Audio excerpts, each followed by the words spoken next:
Spirit and Truth Media presents episode number 1. We are beyond excited. This is a life-changing project. I have Ian in the studio today. He is the co-founder, he's the co-host, and he will be launching the first episode. We're going to be interviewing him. The miraculous story. I mean, this story to me, I've heard it once in all the details. My mouth was open, and I believe everybody who's listening today will benefit from this. This is a story of, coming alive from the death, overcoming trials, difficulties, prisons, right? Just from death to life. And Ian is in the studio today. Man, it is pleasure, and it is also, man, it's just a honor to be here with you and just to hear this story and present it to our audience. Yeah, absolutely, Roman. We go way back. Yeah. From high school days. So it's cool that, obviously the things we were doing back then was destruction, near-death situations, complete full addiction in drugs, and just trouble after trouble. But after we broke apart for about 15 years, hadn't talked to each other, a couple texts on Facebook, but now we are back. God has brought us together, and we have started our Spirit and Truth Media, and is going to make a huge impact on the world. And I'm excited, man. I'm going to give you guys kind of a condensed version of my testimony today. Some people have heard it before. I'm going to share some areas that some people that I haven't really shared in public before. So it's going to be a great show, man. And I'm just excited to get this thing off the ground. Yeah, guys, just wanted to make this clear. We are going to go pretty deep and raw in these testimonies. And we are not here to exalt any type of crime, right? Or make it seem like it's a cool thing to get into, or, not here to boast about our addiction or about our, if you will, dirty deeds of the past. But this project is to really give people hope. There are millions of people in America and across the world today who are in a dead end of life, where they look around, there is no hope. They have suicidal thoughts, right? They have, seems like, no way out of their addictions, their problems, depression and anxiety. And so what we want to do is show our audience, everybody who's looking, that, hey, we were there. We experienced the same rock bottom as you are today, but through God's mercy and through just miracles, right? That chances, that second chance that was given to us, we were able to overcome and share this today with you, because you are no worse than us and you have the same opportunities. Ian, let's jump into it. Tell us about your childhood. How did you grow up, right? Did you have a good childhood? Was it difficult? And just kind of lead us to the point where, things started to change in your life. Absolutely, man. I grew up born in Denver, Colorado. I grew up in Parker. Obviously, that's where we met. We went to the same high school, middle school. And, I would say a medium to upper class family, nothing crazy. We kind of lived in a little bit of a smaller town southeast of Denver. And, I was going through school, very good athlete from, soccer, gymnastics. And then I found wrestling. And wrestling was just a love of competing one-on-one, not a team sport. It's all on you. It's physical. And it was just a sport that I loved. And I went into it, and I started late kind of compared to other people. A lot of people start their kids when they're 4, 6, 8. I started around 12 years old, was very successful. First year I didn't win a single match or a single tournament, but I persevered, and I went to summer camp after summer camp, and I went all in and started winning state tournaments, national tournaments. But as I started to continue my success in my wrestling, my school started to struggle. I just had crazy energy, just like ADD, ADHD. And I wouldn't even call that. I was just a hyper kid. Like, that's what the doctors diagnosed me with. My parents didn't know what to do. I was getting in trouble, getting kicked out of school, had to just leave class all the time. My parents homeschooled me, then tried to go back to school, and then homeschooled me again. And finally, they didn't know what to do, so they took me to the doctor. I got prescribed a high dose of Adderall. I remember that. Very young age. I remember that, being around you where all those pills were just available. Bro, and like maybe it didn't start off high dose, but like, when you come from a long line of addiction, my father, my cousin, my dad, like everyone has been in and out of rehab, and most of them, are still struggling to this Yeah. day. The second a young 13-year-old kid got amphetamine in his system, Yeah. bro, I was just like, I don't feel it. I need more, more, more, more. It was just that genetic curse, that generational curse that was on me.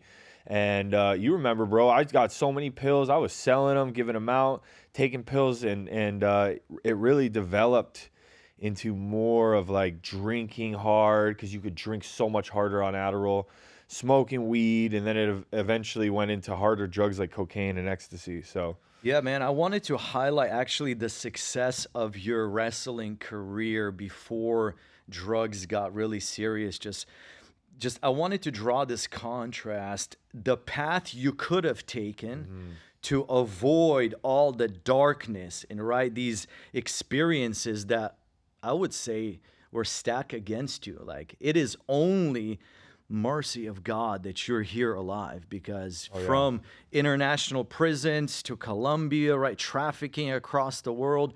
But let's highlight right your success. I remember you being a state champ, right? And we'd go to your wrestling matches, and like your future was bright. You had it all there. Like before you just go down that path, why did you go pursue partying, that kind of lower lifestyle, if you would? And like, what was that deception in your mind, or the lies that the enemy was kind of whispering to you? Yeah, absolutely. It was just kind of, and I've said this before, the devil will lie to you and say, if you follow Christ, if you stay on the right path, you're going to miss out on so many things. And we know that's an absolute lie. A life is so much more full with Christ. Life is so much more full on the narrow road. And, I was just very curious. I was very, I fell into peer pressure a lot, and, just kind of around a group of people, like, and not saying all my group was bad, but once I got around the bad group, it was very easy to pull me into the bad things. And, I had this adrenaline junkie attitude, and I loved wrestling. Like you said, I was a 2-time state champ. I would have been a 3-time, but I got expelled. Yeah. I took second at Ironman Senior Nationals, which was there's only 2 people in Colorado who've ever done that, as a sophomore. And, Fargo All-American, couple national champ, like in different areas. So I was very successful in wrestling, but, once the Adderall and the partying happened, and you could always play the what if game, right? Yeah. Oh, well, what if I didn't do that and I was just on the straight path? And I always look at it this way. I'm like, well, then I wouldn't be the man I am today. And I wouldn't have the character that I built through that trials and tribulation and persevering that I had to do, because maybe I would have got this success of, wrestling champ, UFC champ, money, fame. And if that happened to me now, I would be a great steward of that. But if it happened to me and none of the stuff I went through, I could see myself being like, boom, just falling into the world. We see a lot of celebrities. We see a lot of people who come into that success and they don't have that character. They don't have that foundation. They don't have Christ. And they fall so hard, man. So honestly, even though, as looking back, I wish there was a lot of things I could have done more on the straight and path. But, what you do go through makes you the person you are. And I would just say, partying became a higher priority than wrestling. And even when I was partying, one day I drank a bottle of Southern Comfort or 2, doing cocaine, passed out, woke up the next morning, tried to drive home to a wrestling thing, fell asleep behind the wheel, drove my Mustang off the road, boom, like this, missed a sign and a tree by inches on each side. And that was one of many times that God had spared my life. And I woke up the next day, my coach came and got me, pulled me out of bed because I wouldn't listen to my parents, and I went and won the tournament. Hungover, drunk, and my dad was so mad. Like, my family was like, whoa, because that gave me like, I can do this and still win. Like, there was no consequences of it. It was like I could have both worlds, and you can't live that double life. So, don't listen to the lies that the devil will put in your ear and whisper to you, because you miss out on a lot more in life by falling into Yeah. drugs and partying and sin and getting in prison. I missed years of my life. I lost. Yeah. Yeah. It's very interesting because I think right now, wherever you look, music, TV shows, right? All of the culture, Instagram, social media, it's almost like the lifestyle of drug use and partying is exalted to the level where it's cool.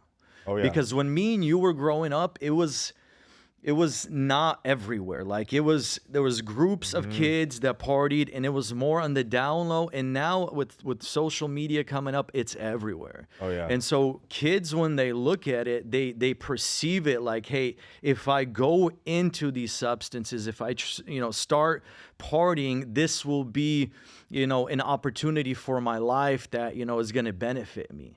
But I want to tell you, drugs in right these substances, it's like a poison wrapped in a candy wrapper, and it might be a pleasure for the first year while you're still socially using drugs, but then it becomes like loneliness, depression, suicidal thoughts, and now you're just living to use, and there's no other purpose in life.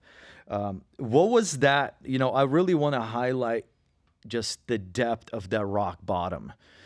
What did that party lifestyle lead you to? Because I believe a lot of people end up in rock bottom and they don't know even how fast it came. Like it's just one morning you wake up and you're an addict and you don't know how to get out of there. Maybe walk us through the gradual downfall and where that took you to rock bottom. Yeah, I would. And just going back to your point before I answer your question, absolutely. And that's part of this mission, because drugs are so glorified. Partying is so glorified. It's like you made it if you're out doing drugs and partying. And yeah, it looks so great because it's social there, but it becomes a very dark thing, especially if you have those generational curses, especially if you have the genetics of that. You will end up needing it just to feel normal. And you will continue, and it's just a never satisfying itch that you continue have to fill, and it never fills you ever. Rock bottom, man. I hit rock bottom a couple times in my life, and after I crashed my car, I was talking super crazy. I wanted to kill the police, just like fully demonic possessed, like angry at everything, and just like foggy headed and just ready to get back on the drugs. And even my friends and people were trying to like get it. You remember how mad I was all the time. Like, oh yeah, full of rage. Full just no of peace rage at all. No peace, man, at all. And like that is one of the most important things about following Christ, because you have that peace inside, a peace that passes all understanding. But after I was really reckless, my parents had paid for me to get shipped off to a rehab center. And it was called Turnabout Ranch in Idaho. And they came, I tried to fight them. They hog-tied me, threw me in the back seat, and I like popped my Adderall, and I'm just like trying to memorize where we're going so I can like call you to come pick me up. But there was no way to get in touch with anyone. They threw me in a circle of rocks, took your shoes off. They're like, go ahead and try to run. You're 100 miles from anything, and we'll horseback and rope you. And you had to progressively work your way up. And I got a horse, and I was bucking hay, and I was working on cars, and like it was so like eye-opening to this like world that is away from like the city, technology, and just like partying. And it was like being with nature and connecting with God. However, in that rehab, it really opened my eyes to some things. It gave me a good a few lessons in life, but I wasn't ready to change in here. And that's why some people go to rehab over and over and over, because they want to change everything, but they don't want to change in here. They want to change their location. They want to change their friends. They want to change their bank account, like whatever it may be, but they don't want to change inside. And only true change can come from above. And I was not ready to take that step. So eventually when I was out, that was a place close to rock bottom, but there was even a deeper one. After I got out of that, I got expelled from high school. Then I went over to Canada, and an old girlfriend invited me out there to go to her prom. Loved Canada, loved Vancouver. Ended up staying there for about a year, door-to-door sales. Ended up getting in trouble over there, locked up, sent back to the States, back to ground zero. Parents divorced, messy. And that that's when I started selling drugs. I started getting shipments of ecstasy, and I was hitting the rave scene. You were there with me. Yeah. I mean, you were in that with me. We were hitting raves hard, taking so many pills where you didn't even remember, or like in and out. Like, I mean, brain damaging amount of drugs, like Steve-O status. Like, people don't realize how hard we were going. Like, good ecstasy, taking 15, 20, drinking all night, Coke, Xanax, then waking up in the morning, drinking hard alcohol right away, and just over and over again. Oh, you're tired, Adderall. Yeah. Oh, you're too awake, Xanax. Like, I mean, we were just medicating for everything. And, you know, that was pretty dark, man. And the cops set me up in a Walmart parking lot, pistol to my head, and I was looking at 4 to 8 years as a 19-year-old kid. And I said, no way am I going to jail. I went to the post office. They issued me a passport somehow. When I was on bail, hopped in a Greyhound, took it to Indiana, said goodbye to my family, then to New York. And I went on a plane, JFK to Amsterdam, with only a couple $1,000 in my pocket. After just a couple weeks there, already got locked up there, fighting there, doing drugs there. Nothing changed because I was trying to change inside by changing my location. But your problems will follow you if you don't truly change. So it just almost spiraled. I was robbing people in hostels just to live, just to eat. I hopped on a bus, went to Belgium because my cousin had a friend over there. I started working at a pub for about 6 months, making pretty good income. This crazy English guy comes. We end up throwing a party when all these chicks come in, like after hours, drinking liquor behind the bar, just wrecking the whole restaurant, get fired. And eventually I make my way to the Canary Islands, Spain. I show up to the area where there's all these clubs, and I'm like, hey, man, I want a job. Well, their idea of a job is you get people to come into the bar, they'll give you €1, but they pay you 4 drinks when you work and 8 drinks when you get off. Sorry, switch that around. 8 drinks when you work, 4 drinks when you get off. Wow. Basically pay you in drinks. Full-blown alcoholic, 3 months of this. I'm talking, I am shaking in the morning. I am staying up till 4 a.m., waking up at 4 a.m., and going right back to the club. Like, it is the most low life. Like, I couldn't even afford €30 for a room that had 6 other people in it with curtains dividing us up, cockroach infested. Like, it got bad, bro. And finally, I was basically homeless. I would sleep on the beach some night, find some chick to go home with, sleep on her couch, like whatever it may be. And that point right there, I was at rock bottom. And it felt like it got better, but it got worse because I found some Colombians, and he said, hey, gringo, come live with us, man. You got potential. We don't want to see you live like that. Well, I got sober, and I started working out, and I kind of cleared my mind, got away from the alcohol and the club scene, had a roof over my head. But then the dad sat me down. He said, hey, gringo, let's go make some real money. And at a time like that, when you don't even value your own life, there's no value on your life. And that's a scary place to be because you do some crazy stuff when you have no value in your life. You don't hold anything on that. You got nothing to lose almost. Yeah. And just to recap, we have a bright future state champ wrestler, right, who ends up in a massive addiction at home in Colorado, right? He goes to rehab, and I just want to highlight what is going on because this is a pattern that a lot of people are trapped in. Life is getting worse. Addiction is getting worse. You know, problems are getting bigger, but the reason their heart isn't, or their situation around them isn't changing, their life isn't changing, is because they're not dealing with the inner problems of the heart of the mind. And so it doesn't matter how bad the problem gets, if the inside is not changing, right, nothing on the outside is changing. Also, like when you were talking about selling drugs, we're talking about thousands and thousands of pills of ecstasy that are being transported from Canada to the States. I remember I didn't see you for like, I think 5 years. And that was already when I was getting to rock bottom. I meet up with you and you throw like a bag of, I don't know, it was like a couple of 100 pills of ecstasy in my lap. You're like, here you go, man, just go have fun. And I was like, whoa, and just took him. Because that's when I understood you were like a little bit on the other level as far as like the weight you were moving. In that setup in that parking lot, you know, with the police, that was serious. That was like 15 to 20 years you were going to be facing in probably a federal prison. And that was not enough to stop you. That's how serious addiction, drugs clouded your mind to where like you're just ready to lose your life, right? You're just continuing forward, on a path straight to hell, if we could phrase it that way. But you end up linking up with Colombians.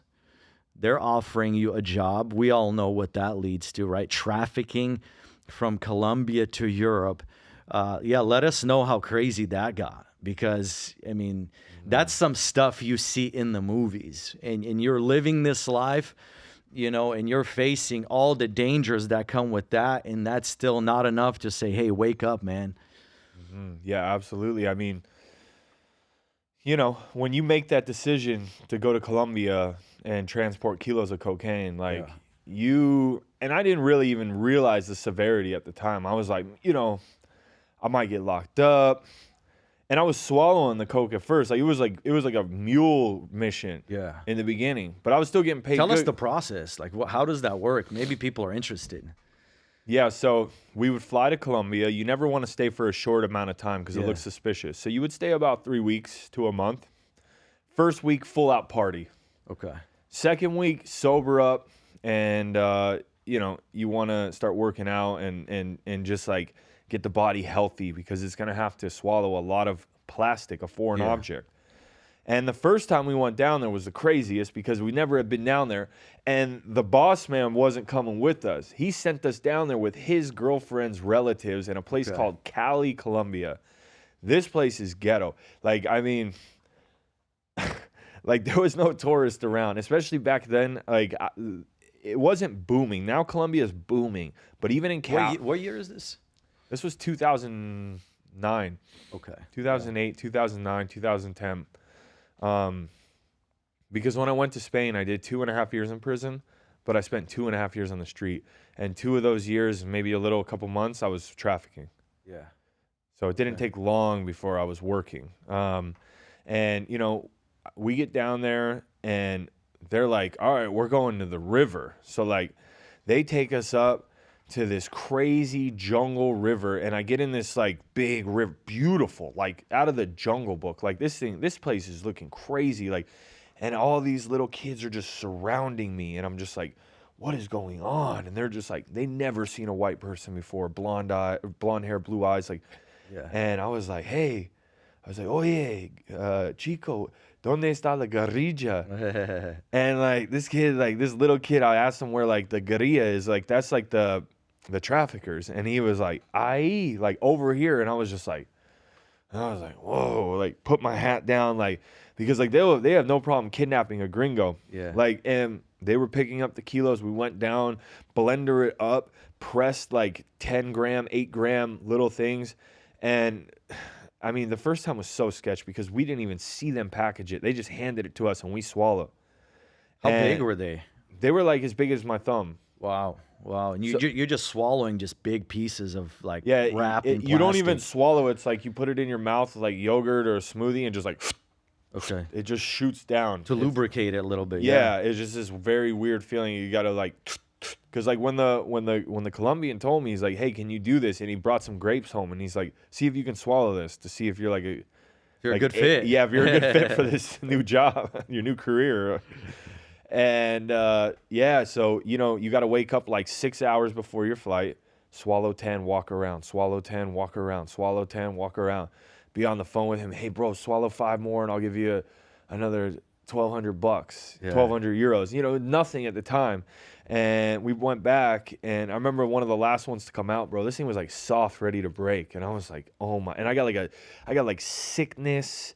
And it was crazy because the last day they drove us back to the jungle, and I'm like, what are they doing? And I was like about to tell my bro, like, I'm jumping out the car, and they're like, no, don't worry. They put us in this river, ice cold river, bro, and they're like slapping us with sage and like doing these weird like demonic like rituals over us. The traffickers. After you swallowed. Before we started swallowing, the night before. The night before you swallow, they are doing some kind of spiritual rituals. Like Santeria. Like blessing you for the dark mission. Yes. Wow. That's it was weird, bro. And when I got back, I got the worst sickness that I've like ever had in my life. Like, before you swallow? When I got back from swallowing. Okay. So I got back, you're passing them. It's like you hit the the casino. You're cleaning them. It's disgusting. Like the last one came out like a day later, and it was like it almost like was ready to break, bro. Like, How many layers are plastic on there? bro, they only had like one layer of like gloves. Wow. So like it was sketch the first time. I was like, I will never swallow anything that someone else made. Like that was sketch. And even Boss Man was like, bro, I don't like how they did that. That was scary because his son was in it too. That's why I felt better because I was like, if he's willing to sacrifice his son too, like I'm going with it because I was with his son and we were really good friends. They did take me in like family. It's just like the Colombian mindset is so different because it's just like they won't touch weed. You're a druggie. Yeah.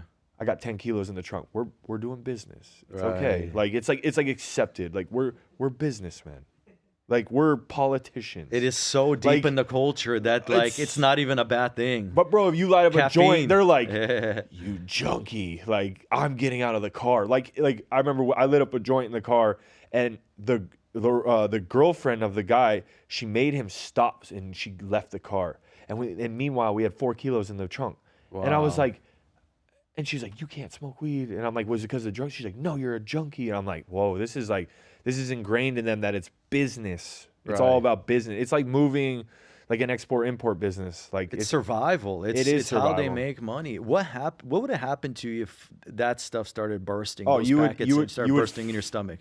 You would foam at the mouth and you'd drop dead.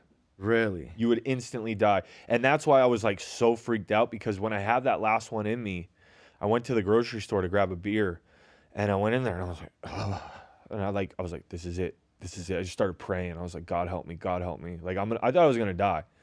And then I had like a 7-day sickness. Like just like, I don't know, like my body rejected the things that were in me. And like, it was just like, I got freezing cold in that river. And they made us stand out there for like 30 minutes, like slapping us with sage and like these plants and like praying over us and like smoking stuff around us. And like, it was very... Yeah, it's spiritually. Yeah, it was spiritually dark. Yeah. And my body could tell. It was like, didn't like it. So after we got the first mission, hey, I got my 6 Gs. He said, hey, gringo, if you want to make your own real money, save a portion of your money and you can buy yourself a portion. But you always have to bring me back this much. Okay. And I said, cool. And then I started going with him, taking trips. And, I'd buy a couple, like 200 grams, sell it on the streets because I worked at club anyways. And so I was making good money and I was making him money. And we started wrapping it ourselves. And we made 5 layers of gloves. Like we put it in plastic bag. When we put it in the glove, pull it, tie it, cut it, flip it, drop it in the thing, 4 layers. And then we would put this shiny paper on. And I was like, what's that? And he's like, if you go through the x-ray, you'll pass with this. And I'm like, huh. About 5 trips in, bro. I'm in the airport. This black guy comes up to me in street clothes, doesn't even look. And he's like, dame su pasaporte. And I'm like, no comprende, sir. Because I just act like a rich American drunk college kid or something, Because after you do it, you're like, ugh, after all the plastic. And it's really hard to get it down. You got to like walk around. And then I just shots of whiskey. Instantly takes it away. Like I'm like, I forget what I'm even doing. I forget I have it in me. Because if you have that in your mind, you act kind of weird.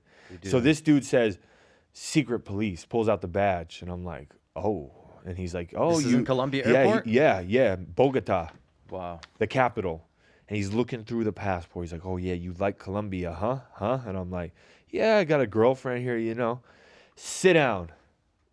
Sits me down next to this beautiful chick and this sketchy looking dude. I look over the chick. I'm like, what are we doing? She's like, the X-rays. And I'm like, we're going through the X-ray. And I'm like, bro, like I got a kilo in my stomach, 1,000 grams. And I'm just like, all right, prison is going to be really bad in Colombia. And I'm like, oh my gosh. And so then they take us to this room and there's the X-ray. And I'm the first one to go, hands up, go through it. Tiene buen día, Señor Heinisch. Have a good day, sir. Fingerprint, sign. Bro, the shot of adrenaline that hit me walking out, like, it was like, and I was like, I felt like I could like jump 10 feet in the air. Like, it was like comparable to winning a fight. Like, and like my boss, he's like, I get on the plane and I see him and he keeps like looking back and I'm like, Because like we act like we don't know each other because it would Yeah. look sketch. Some older Colombian dude with this young American yeah. dude. So after that, man, we started getting sloppy because we're like, we felt invincible. Who can stop us? Why didn't you think the X-ray machine picked it up? The paper, bro. The paper. Paper worked. I thought I was like, in my mind, I'm like, dude, they just told me that to make me feel better. It was like a foil or what? Yeah, it's like if you turn over like wrapping paper, like the inside of it, how has that like the little like diamonds design? Yeah. They said that they found it out from the Arabics because they used to transport bomb material in the airport, and the X-rays there have been going on 10 years before them. Wow. Okay. Yeah. So it was, I mean, bro, and that's when we got reckless, man. And in that time, it was like I was the worst drug dealer ever because I was just using the whole time. I was literally working to just supply my addiction. It was this monster in me that I couldn't get out, and I just had to feed it all the time, like demonic possessed, bro. Like Yeah. I would literally bring all this coke back to Europe. Now it went from $1,200 a kilo to 75,000 euros Yeah. a kilo, and I'm over here and I can't stop sniffing it. Yeah. So I'm just like putting money up my nose, and it was just like, man. And eventually, you know, I got stopped at the Tenerife airport. This time we flew from Aruba. It was the last trip we took. Flew from Aruba, stayed there a month. No coke on the island. Couldn't find anything. Pushed the trip back another month. Probably looked sketch doing that. Then we found something. It was like this weird coke. It smelled like gasoline. We're like wrapping it up, and then we take it back. We have to fly we usually fly to the mainland, like Madrid and Barcelona, and then to Tenerife. But we flew from Caracas straight to Tenerife, which is in Venezuela. And they stopped me, pulled me aside. Hey, what are you doing here? You always come here. And I pulled out where's your money? I pulled out a wad of cash. Where's your credit cards? I don't have credit cards. I don't have a bank account. Looks sketch. Like, Really? well, where'd you get that money? Oh, my parents are rich, and they sent me Western Union. Yeah, that doesn't sound right. Girlfriend comes in, clears it. Boss man's waiting down at the car. They finally let me go. We meet up with him. Boom. The police jump on us. Drug task force. Boom. We got you. And This then, is in Spain already. yeah, this is in the parking garage in Spain. So now I'm just running my mouth. Take me to the X-ray. I'm a tourist here spending money in your country. Yeah. And you're harassing me. Girlfriend's crying. And they take us to the hospital because in their airport is like third world country almost. Yeah. They don't have an X-ray. So they take us to the hospital. They put the real X-ray on you. Yeah. And, you know, the guy's looking at it. He's like, oh, yeah, we don't think we see anything. Beautiful Spanish chick sits me down. She goes, Tiene 20 bolas de droga en tu intestino. ¿Qué es? She's like, you got drugs in your intestine. Heroína, cocaína. I was like, no. Nada. No tiene nada. No tiene. Es seguro. And she's freaking out, and I'm like, and I told him, I was like, I ate Chinese food because it looked like a little like Orange it looked chicken like pieces. orange chicken. Yeah, right. Boom, handcuffed. Sat in a jail holding cell for 4 days. Girlfriend, hear her just screaming, crying. Misses from picking her kid up from school. Feels so bad. I'm just like, let me talk to them. So I talked to them. She has nothing to do with this. Nothing.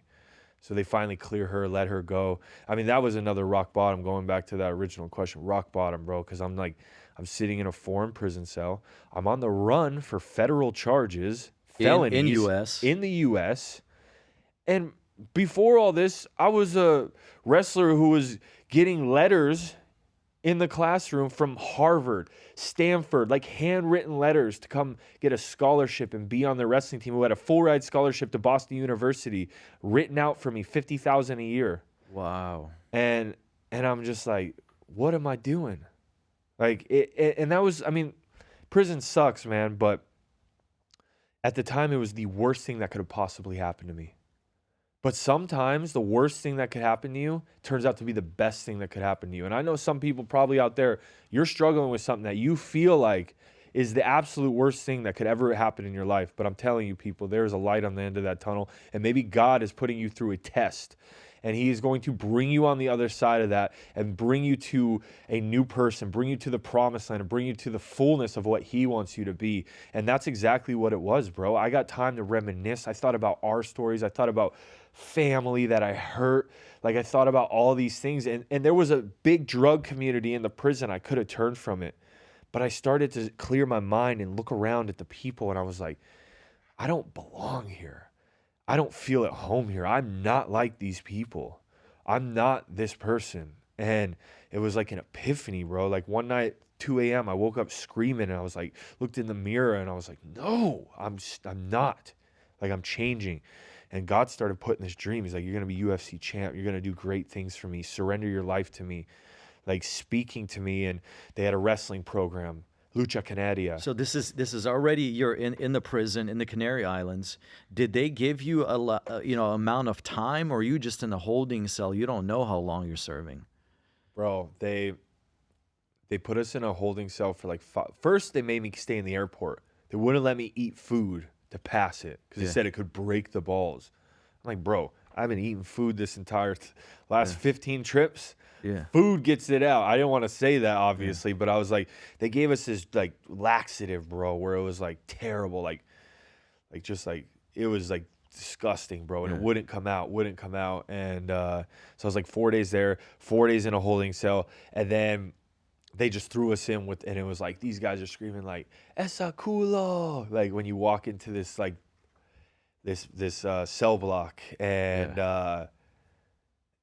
I sat in prison for 1.5 years without a single court date or even knowing how long I was going to be locked up. Nobody told you anything. You're just sitting, just locked up, don't know what's happening. No, and at first I said, I don't want to talk to the embassy.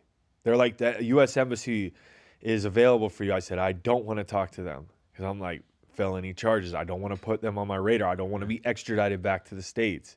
Yeah.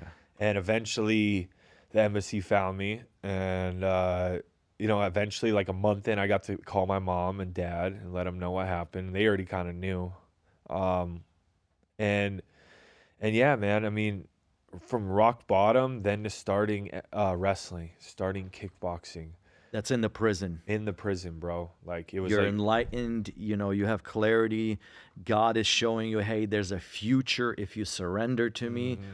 Kind of go a little bit into that, like how did that happen? I remember you were telling me you had a Bible in Spanish by your, like somewhere in your cell, and then you had a translator, like a book to translate, and you were just bits and pieces pulling out scripture and trying to understand what it is. Yeah.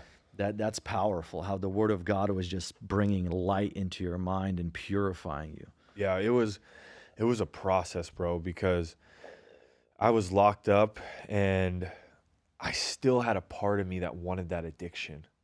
And even though I was trying to turn from it, I was smoking hash. I got a prescription of Xanax because I told them that was my prescription. I was taking that. I had a sleeping pill, and I was trying to make my way out, and God started to speak to me, and I started to have I had that epiphany that I wasn't meant to be with these people. And I had my girlfriend. She did like 12 visits with the phone, and then she was able to do conjugal visits, like 1.5 hours. I started trying to make her like sneak me in drugs on Christmas, sneak me in weed, and like still had that side of me. And eventually, bro, she just like didn't show up to a visit, didn't call me, changed her number, eventually showed up 4 months later, came, was like, Ian, I can't do this, and just set the phone down. I was like, done. And then I was hanging out with kind of people. We would make wine, hooch, prison hooch, and we were still going. But everything that got stripped away from me, I didn't even have a prescription for my contacts. I had terrible vision. They sent me away to the north of Spain, Con-aired me, and took me away from everything I knew. I wanted to stay in Tenerife. I loved Lucha Canaria. I was in the newspaper. I was like, I'm going to be a Lucha Canaria athlete. They get paid this like $3,000 a month, which is good money out there. And like, they're killing it. Like, and the president of the federation wrote a letter because I beat a professional team that came in. Like, I was just loving wrestling. I fell in love with wrestling, and it was amazing. I fell in love with competing, that physical, and I was like, oh, I want to do this. And that's kind of what ignited it. And they got so mad. She told me not to do an interview because the Spanish people, especially in that like smaller town, they're kind of like racist. Like, they'll even watch a movie in an American movie, and they'll be like the mountains of Galicia when it's in the Rocky Mountains. They're like, no, it's Spanish.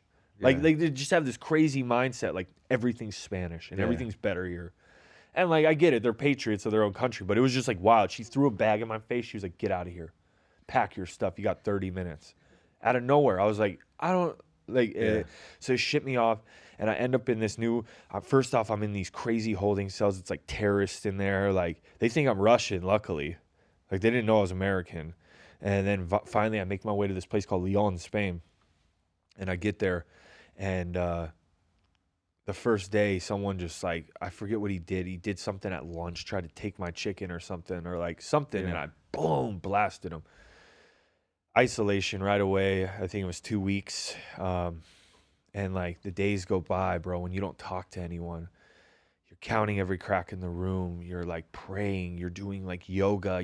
I rolled my other bed up and I was like boxing it and like stretching, doing handstands, like sleep 4 hours, up 2 hours, sleep 2 hours, up 4 hours. Like didn't matter what time of day, like just losing my mind, like weeks of no interaction with people.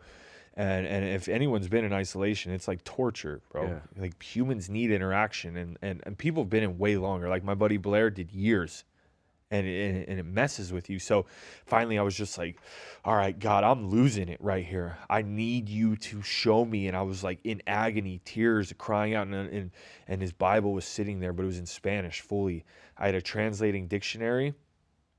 And I just opened like Genesis, and God just like the words just spoke to me. Like I just read Spanish fluently. Like I was like God created the earths and the heavens, and he made everything for his good. And God just like spoke to me like that, like how he created me and how he designed me. And it was just like, I felt like the Holy Spirit just fall upon me. And like, I felt a peace that I hadn't had like ever, or even when I was a young kid, maybe, like, and it was just like tears rolled down my eyes. And it was like, you would have thought that encounter would have made me fully turn, but there was still some sanctification that needed to happen. I still wasn't fully ready to surrender, even after a powerful encounter. I was stubborn, and I know a lot of people are stubborn, man. And that's why I don't give up on people. Keep planting those seeds, keep watering them, because God is uprooting them and softening my heart through this whole time. And even like, I don't know why I just couldn't let go, but I made my way there.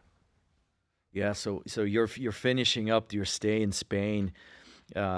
U.S. is somehow finding out, right, that you're there, and now they're extraditing you. Or how did you get deported out of Spain back to New York? Because that's where, Rikers Island came into place. Another near-death experience with gang members there, and that was another moment of like God's knocking at your heart. Hey, Ian, full surrender. I need the whole heart. Like I don't want a piece of it. Yes, absolutely, man. So after I did my time there, I finally got sentenced with about 3 years, 8 months. Luckily in Spain, under 1 kilo, it's 3 to 6 years. Over 1 kilo, it's 6 to 12. Lenient, a lot more lenient than the States. I signed a paper that I won't come back to Europe for 5 years. They cut my sentence 2/3. So I basically had to do 2 years, 6 months. They packed me on a plane, shipped me off to JFK. Boom, landed in JFK, was a free man until I got to customs. Mr. Heinisch, how long you been out the country? I was like, oh, a while. How long is a while? I'm like, 5 years. Beep. Come with us. Jamaica Queens jailhouse, near-death experience in Rikers Island.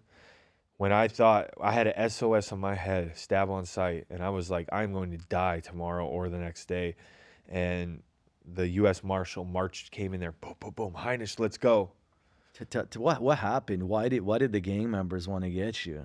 They thought they could take advantage of you, or what happened? No, I just got into an altercation with one man, and I just was like done of taking up what they're like, and luckily I had some allies in there, but then the allies were like, bro, these guys are coming for you. You're not even one of us. So you were about to meet, right, the maker. You were about to get stabbed by like 15 dudes in a prison cell. Yeah. And God came to your rescue again. What happened? God came to my rescue.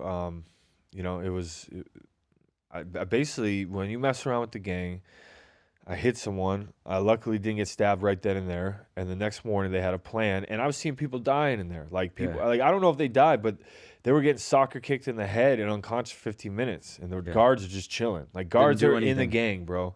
Like it's bad, bro. I hope they shut that place down. Khalil Broder, if you are, I believe that's the name of the. Ben, check that out. It's a crazy documentary. It's made by Jay-Z, but it's sad, bro. And it's like the evilness of that place. But I get taken out of there just in time. Like God like gave me a second chance. I stayed up all night praying, taking Suboxone, like doing crazy drugs, like get me out of here, God. Like I just wanted to numb out. And then I got drove around the country for 14 days, just circling around the country. In a prison bus, yeah? In a prison bus, bro. They were not letting me leave, like to go pee. Like it was only every 6 hours. So I just stopped drinking water. Yeah. Because one time I had to pee so bad, I was like, bro, you have to stop. Like I'm going to piss my pants. Bounced a Gatorade bottle off my head while I'm shackled like this. Told me if I complain again, he's not going to feed me for the day. Yeah. And I had to like hit my knees and piss in this thing. I was like pissed all over myself. Like it was like complete animal treatment. And I was like, wow, welcome to America. Yeah. It wasn't this bad in Spain. Yeah. I'm sure it'd be worse in Colombia, 100%. But you know, that's a whole nother story that we can cover. The prison system here is a revolving door. It is a business. They make 60 grand around off each prisoner's head that's in there, and there is no reform. There's no weights. There's nothing like there used to be. You can't do anything except be a barber, and barber shops don't hire felons. So it's a complete business, and we won't open that because, you know, we do only 15 minutes. But Ian, it was Khalif Browder. Khalif Browder, yeah. It is an eye-opening documentary, and it's a very sad ending. And these are the people we want to reach, man, because I went through this. Yeah, I didn't do as much time as him, and it doesn't matter where you do prison, man, because when you're in prison, you feel hopeless, you get set back, you're left behind, and your statistics of you entering normal society are so. What is the statistic of someone going back to prison, Ben? And it's so low, bro, because there's no reform. At least in Spain, they had a system for reform. Yeah. They even pay you when you get out. They want you to come back in society. But America has turned it into a business, just like the food, just like the pharmaceuticals. That's a whole other topic. But I want to get it in the part where I fully surrendered, man, because that is the powerful part. I make my way out of, I'm a release. 2014 Valentine's Day is my first day of freedom. So they say, okay, you're done with American prison sentence. That's it. You somehow get your record cleared. You're freed, right, to go. No, so they put me in Rikers Island with no bail because I was a fugitive. Okay. Maximum security. And then the prison guard came to get you right before you get stabbed. Where are you going on the bus? Where are they taking you? You said like 14 days on the bus, right? So the U.S. Marshal transports people. And they would pick someone up, drop someone off, pick someone up. 48 hours later, we're back in New York. Okay. We went to Pennsylvania to Vermont, back to New York. So I think every time they cross a border, they get paid more. Every time they pick someone up, so they did circles around the country. So it took close to 2 weeks to get back to Denver. Jefferson County, end up there. Parents come up with some money to bail me out for my felony drug charges. Boom, bailed out. 2014 Valentine's Day. Nice. I'm a free man for the first time in 2 years, 7 months. And wow. Man, what a feeling, bro. The world's moving fast. Everything's changed. And all I know is I can't drink, and I need to find an MMA gym. I find a great MMA gym at the time. It was a good place for me because the coach was very strict. It was very regimented. And you know, it was good. I just started training. I went 4-0 as an amateur, all finishes, knockout or submission. Then I went 8-0 as a professional. I got to the pinnacle fight. And in this time, you know, I knew I needed to find a church. I needed to find Christ. I even dated this girl who went to church, and I was like, but like I was listening to these like conspiracy things where churches are just businesses. Yeah. Churches are just here to take your money.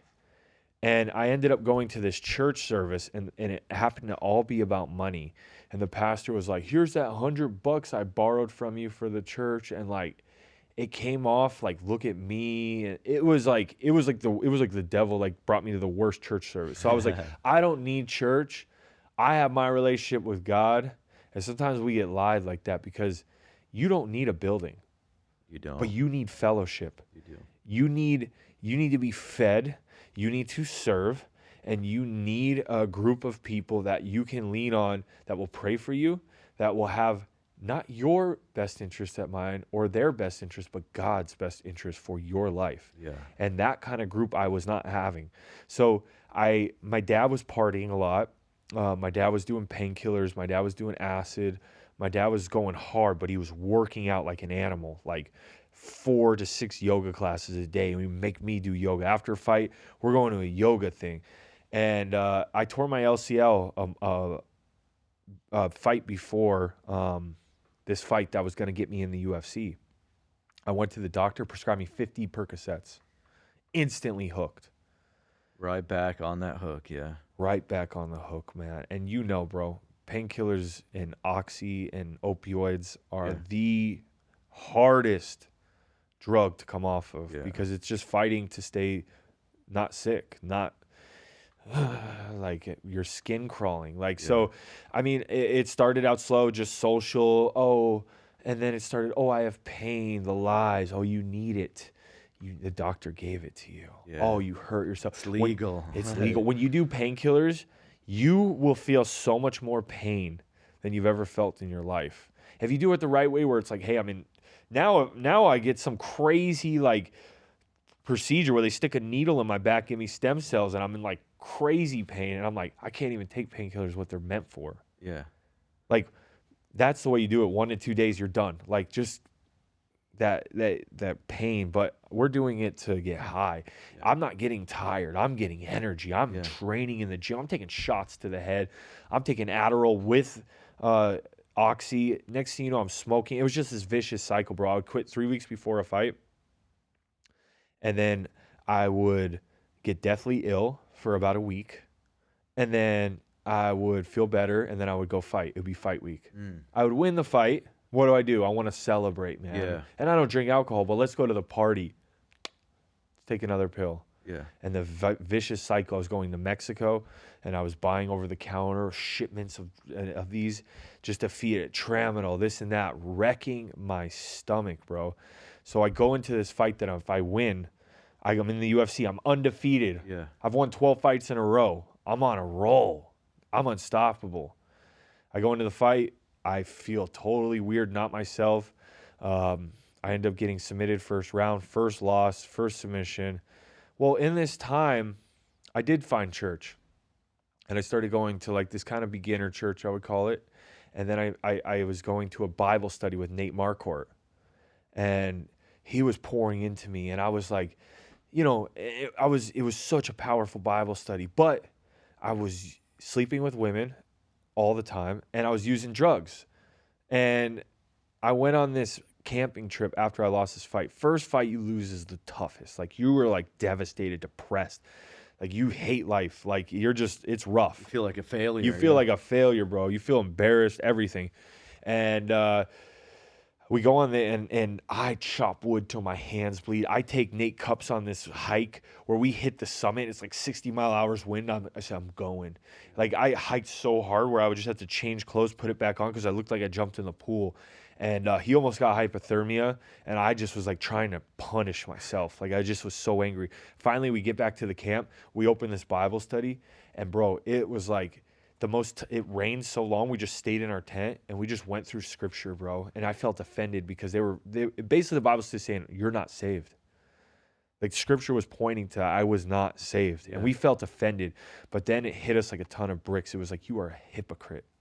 You are not living for me. You have 1 foot on the one side of the fence and 1 foot on the other, and you cannot live like this. You are not truly saved. You would not go to heaven if you died. And it was like, boom. Like, I was like, all right, God, I don't want my life. I will take my life. But rather than that, I'll give it to you, everything. Because I was so at rock bottom, man. I was like, even though I had all this success again, I felt like I was about to lose it all like I did when I was having wrestling success. I was like, I'm going back down that road. I'm not doing that again. I'll rather kill myself. Yeah.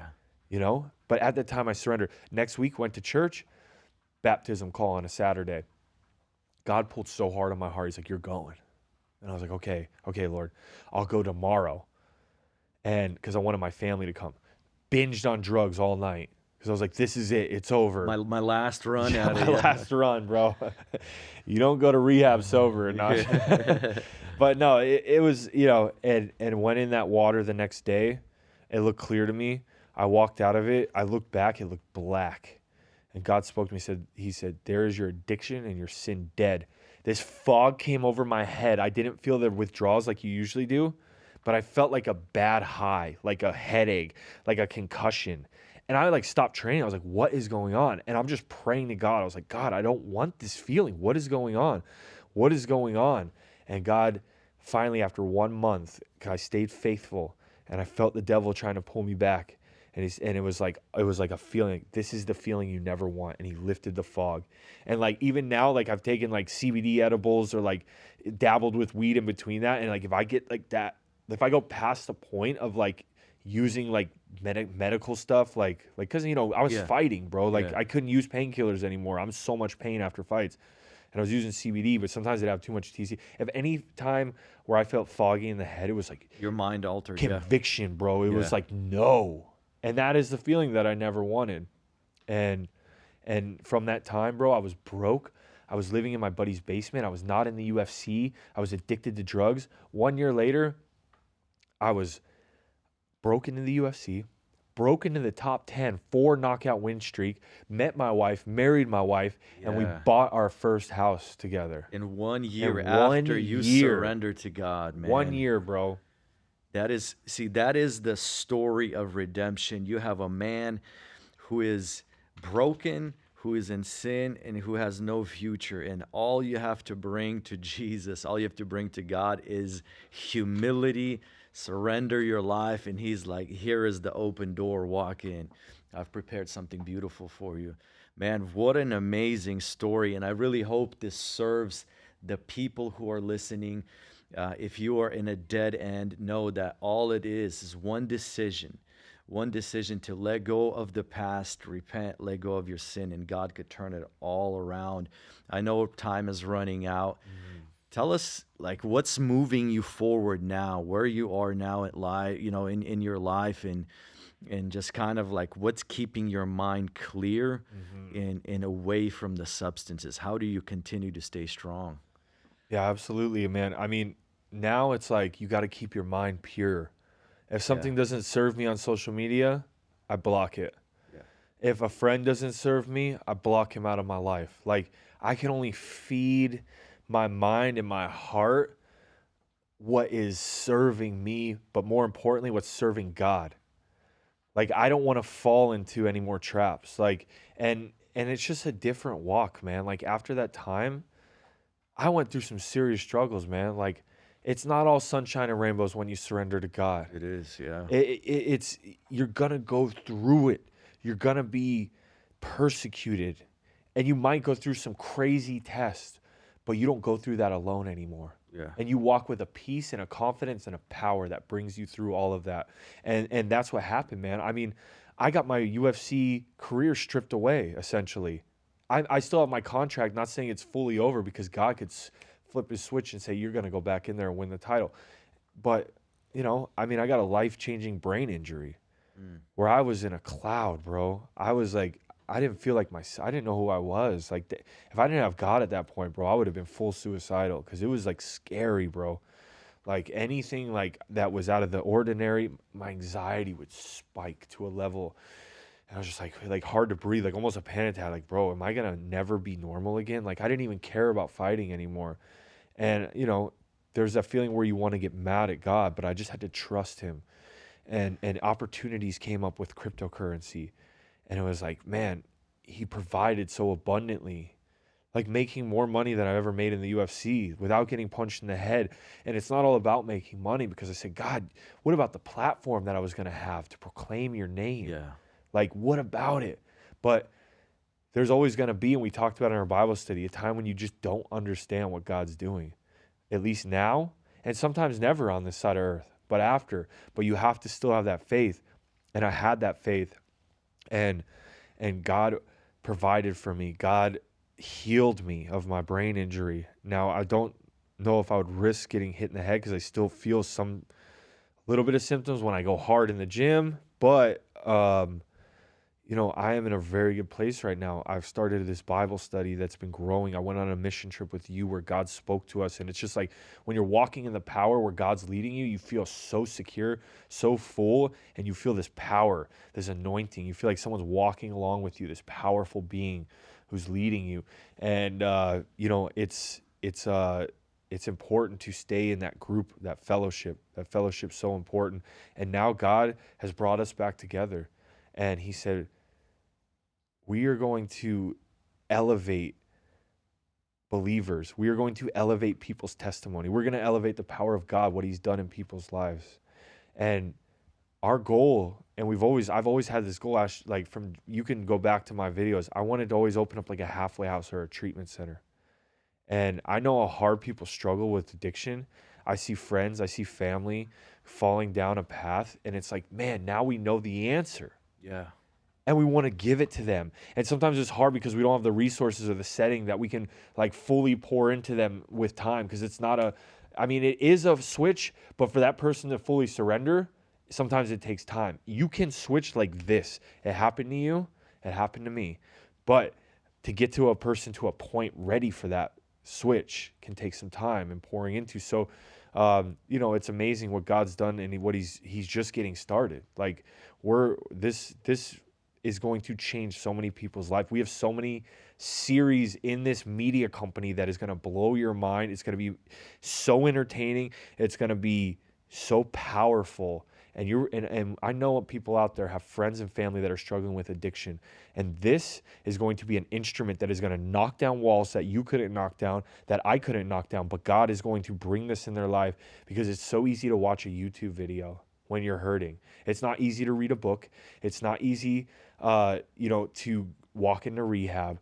But when you get a glimpse of hope and you run towards it, true life-changing testimonies will be made. And not only ours, we're going to get a lot more crazy testimonies on this. And it's going to be, everyone has a great testimony who has turned their life to God. But it's so different. And some testimony might speak to you, might speak to me, but other testimonies might speak to that person. And they need to hear that hope, because you feel alone in this world. Yeah, man, this has been a great time. Spirit and Truth, episode number 1. We are wrapping it up, friends. We just want to encourage you. You have been with us here from the very beginning. Go ahead and share this with people that might need this. Maybe you have a relative, a friend, maybe a coworker who is just suffering addiction. They're in a dead end. They've been sharing with you. Go ahead and send them this episode. Subscribe and follow us on this journey. We are not doing this out of our own desire or, for some type of personal gain. This is all to help people find hope in the darkest places in their lives, right? And this is all for the glory of God. So thank you for being with us, and we will see you on the next episode. Thank you, Ian. Yeah. Thanks, man. Good time. Yep. Smash that like, hit the subscribe, hit those notifications, because we're going to have some good testimonies coming your way. Amen.